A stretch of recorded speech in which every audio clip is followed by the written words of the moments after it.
নমস্কার বন্ধুরা, কেমন আছেন সবাই? আর সবাইকে আজ শুভ রাখি পূর্ণিমার অনেক অনেক শুভেচ্ছা। আর রাখি পূর্ণিমার জন্য আজ বানিয়েছি ঝরঝরে পোলাও। এই পোলাও বানিয়েছি নারকেল দিয়ে বাদাম দিয়ে ইত্যাদি দিয়ে বাসমতি চালের গোবিন্দভোগ চালের পোলাও।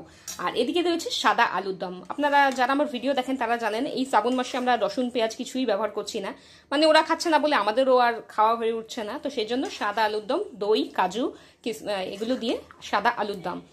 আর আজকে যেহেতু রাখি পূর্ণিমা, সকল ভাই বোনকে এই পোলাও আর আলুর দমের অনেক অনেক অনেক রাখি পূর্ণিমার শুভেচ্ছা। আর তার জন্য এই তো যারা ভাই বোনরা অনেক দূরে থাকেন তারা তো অবশ্যই শুভেচ্ছা বার্তা বিনিময় করে নেবেন। আর যারা কাছে থাকেন বেশি লাজ লজ্জা শরম ইত্যাদি না রেখে চলে যান, ছুটে চলে যান।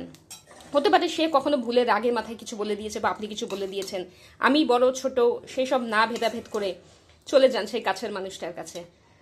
তো সবাইকে জানাই অনেক অনেক রাখি পূর্ণিমার শুভেচ্ছা।